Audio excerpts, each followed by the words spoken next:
Okay, dear students of class 11, I hope all of you are safe and sound by the grace of Almighty Allah. Welcome to my today's lecture. In my last class, I discussed from your textbook, and after your half yearly exam, and now it's your time to take preparation for your year final exam. And that's why I'd like to discuss with you from the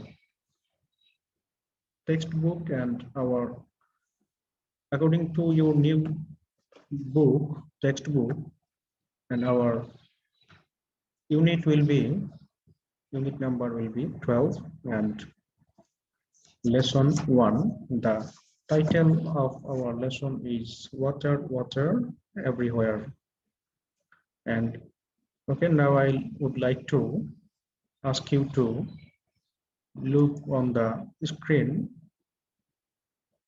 where the passage is given.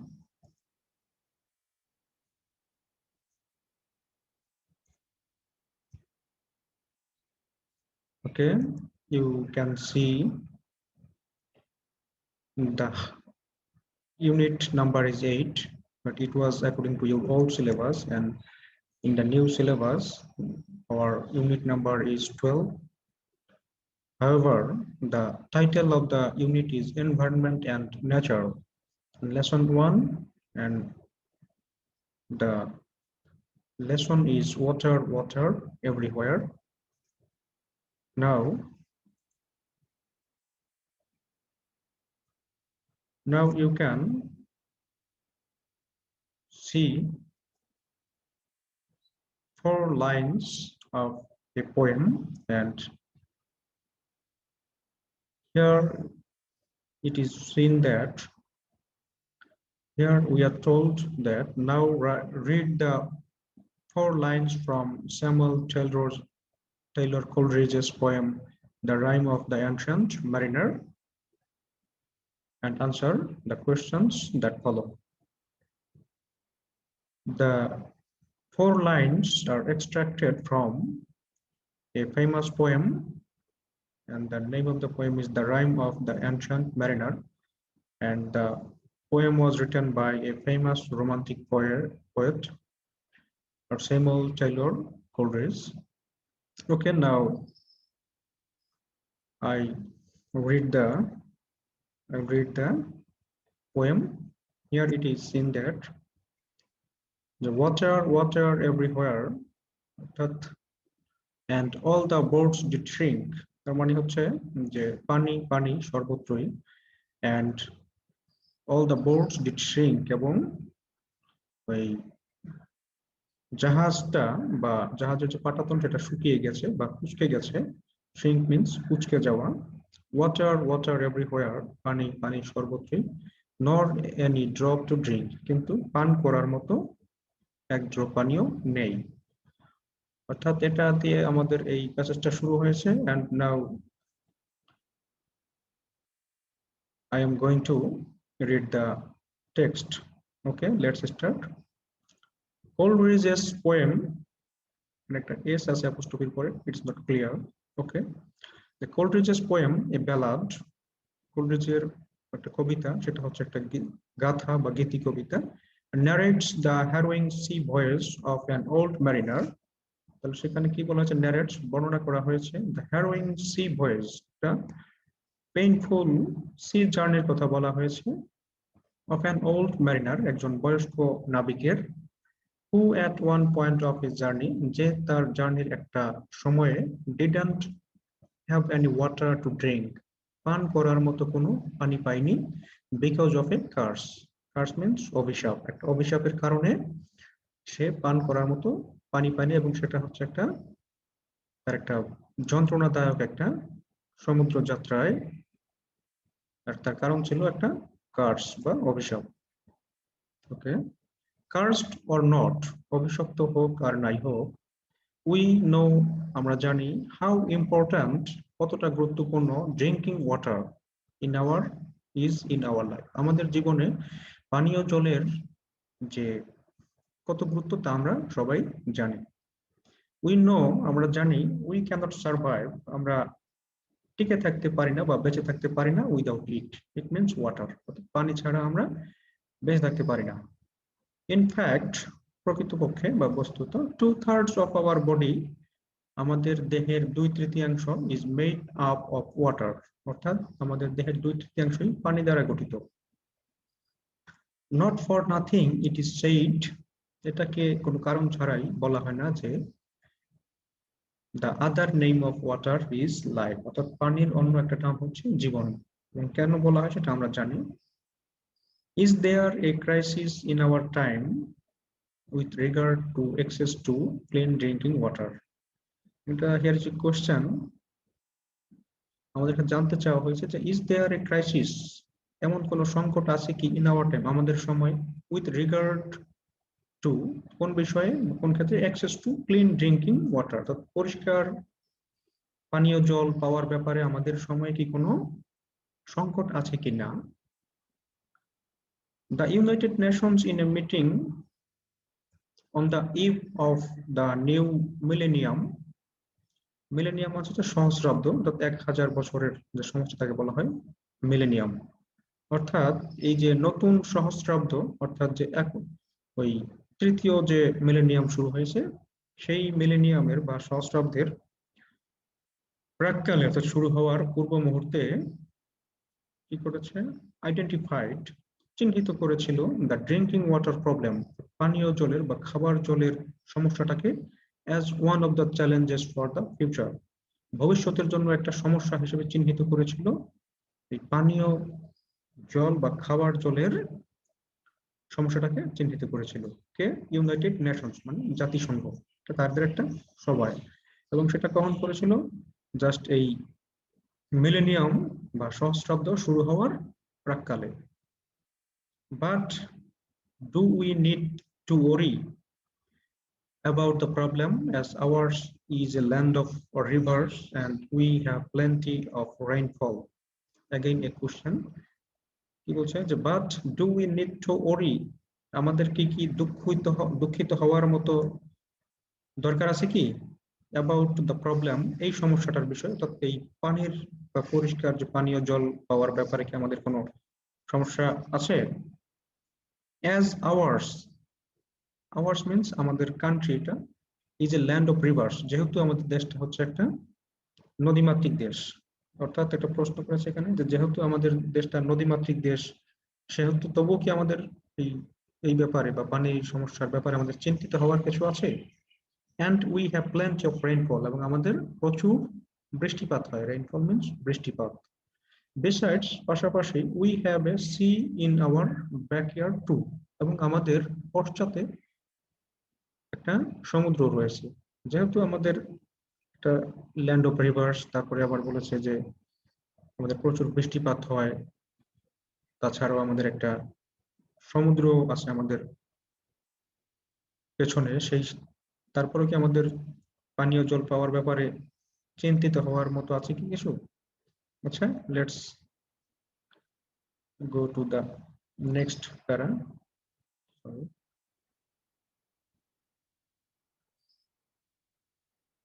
ওকে, যে one of the sources of water in our country are rivers, আমাদের দেশের যে পানির উৎসগুলো আছে তার মধ্যে একটা হচ্ছে নদী, আমাদের নদীগুলো।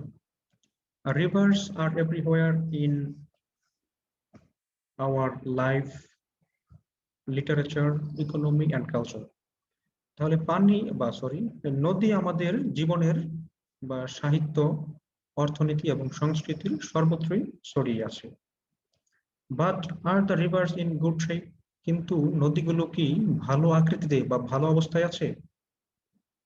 আনফরচুনেটলি, দুর্ভাগ্যবশত, they are not, they means this rivers, তারা সে অবস্থায় নেই, অর্থাৎ এগুলো they are not in good shape, তারা ভালো অবস্থায় নেই।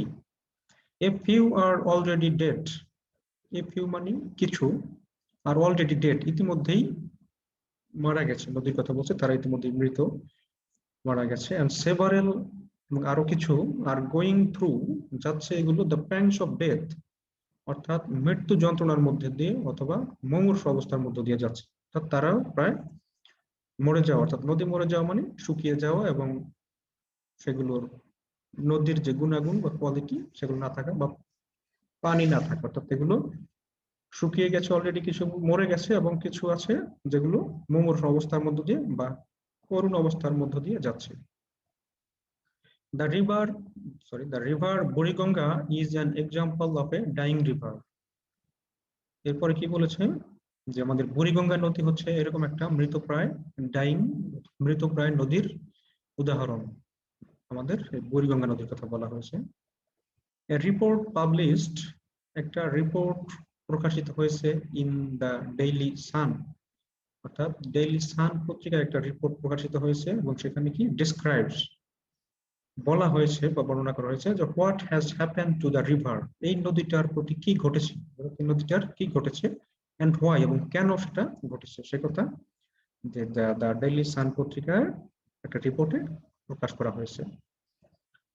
ইটস ওয়াটার ইজ পলিউটেড, এর পানি হচ্ছে দূষিত, অ্যান্ড এ পারপেচুয়াল স্ট্যান্স, এবং একটা অনবরত একটা দুর্গন্ধ, স্ট্যান্স মিন্স দুর্গন্ধ, feels the air around it, it means এই যে বুড়িগঙ্গা, তো বুড়িগঙ্গার চারপাশের যে বাতাস সেটাকে ভরে রাখে বা পূর্ণ করে রাখে কি একটা পারপেচুয়াল একটা স্ট্যান্স, অর্থাৎ একটা স্থায়ী বা একটা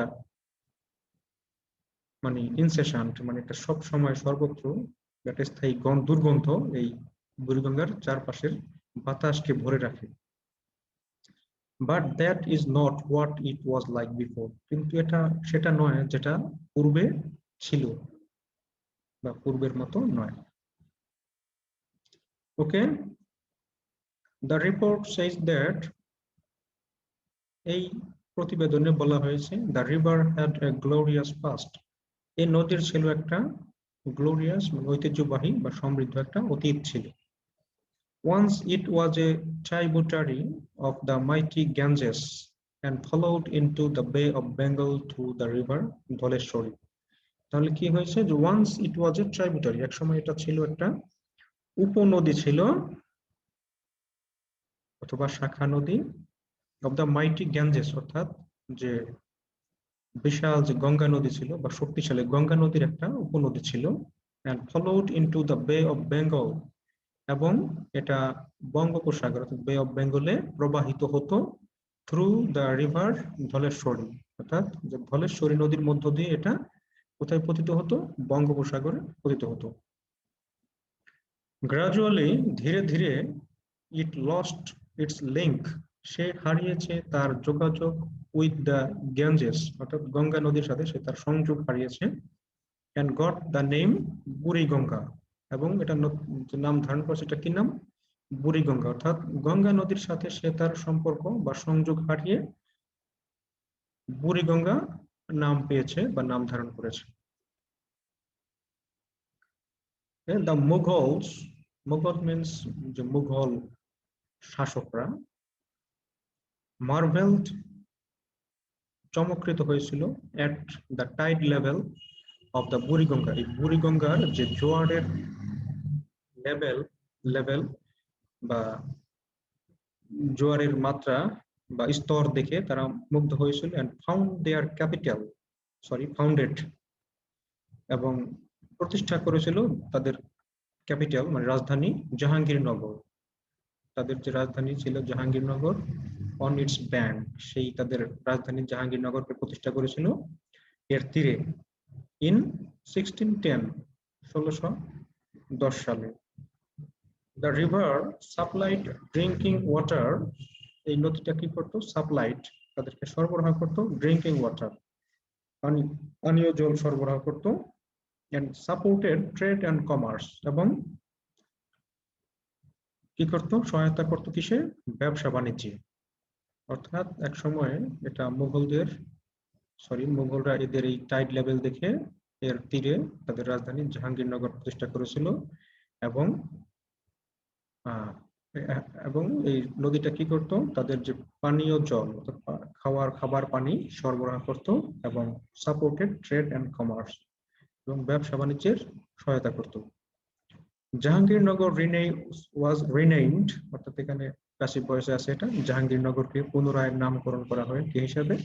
ঢাকা হিসেবে, Dhaka, which grew into a heavily populated city, এবং যেটা একটা অধিক ঘনবসতিপূর্ণ একটা শহরে পরিণত হয়, with a chronic shortage of speech, এবং সেটা ধীরে ধীরে কি হয়, তা চলমান যে অভাব, স্পেস মানে খালি জায়গার অভাবে পূর্ণ একটা ব্যাপকভাবে ঘনবসতিপূর্ণ একটা শহরে পরিণত হয়। কোন শহরটা? এই যেটা জাহাঙ্গীরনগর, এটা once it was the capital city of the Mughals and they named it Jahangirnagar after the name of Mughal Samrat Jahangir. You have heard, I believe, the name of Samrat Jahangir, Nuruddin Muhammad Jahangir, and the Mughals named their capital as Jahangirnagar, and but it was renamed as Jahangirnagar, Dhaka, and it became a heavily populated city.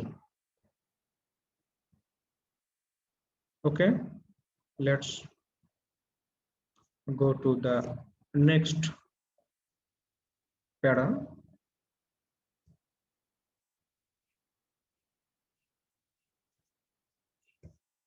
Sorry. The city paid back the bounty of the river. তাহলে এই শহর paid back, ফিরিয়ে দিয়েছে the bounty of the river, এই নদীর যে বদান্যতা বা উদারতা তার প্রতিদান দিয়েছে, by sucking life out of it, এর জীবন শুষে নিয়ে। অর্থাৎ এই যে বুড়িগঙ্গা একসময় তাদের এই নদীর তীরবর্তীবাসীর বা রাজধানীবাসীর যে পানীয় জলের যোগান দিত, ব্যবসা বাণিজ্য ট্রেড সাপোর্ট করত, সেই নদীটার প্রতিদান দিল এই শহরবাসী কিভাবে? এই নদীটার জীবন কেড়ে নিয়ে। অ্যাকর্ডিং টু নিউজ রিপোর্ট, এই পত্রিকার প্রতিবেদন অনুযায়ী, দ্য বুড়িগঙ্গা ইজ ডাইং, এই বুড়িগঙ্গা মারা যাচ্ছে বিকজ অফ পলিউশন, দূষণের কারণে। Huge quantities of toxic chemicals and waste from mills and factories, অর্থাৎ হিউজ কোয়ান্টিটিস ব্যাপক পরিমাণে অফ টক্সিক কেমিক্যালস বিষাক্ত রাসায়নিক পদার্থ অ্যান্ড ওয়েস্ট এবং বর্জ্য ফ্রম মিলস অ্যান্ড ফ্যাক্টরিজ কলকারখানা থেকে, হসপিটালস অ্যান্ড ক্লিনিক্স হাসপাতাল এবং ক্লিনিক থেকে, and households and other establishments গৃহস্থলী বর্জ্য গৃহবর্জ্য এবং দিয়ে এবং অন্যান্য স্থাপনা থেকে এই কি করা হয়, এই যে toxic chemicals and waste are dumped into river everyday, কি করা হয়, নিক্ষেপ করা হয় প্রতিদিন এই নদীতে। The city of Dhaka discharges about 4,500 tons of solid waste every day। তাহলে কি করে শহর প্রতিদিন এই শহর বা শহরবাসী 4,500 টন সলিড ওয়েস্ট মানে ওই কঠিন বর্জ্য নিক্ষেপ করে কোথায়? এই নদীতে। and most of it, এবং এর বেশিরভাগ, is directly released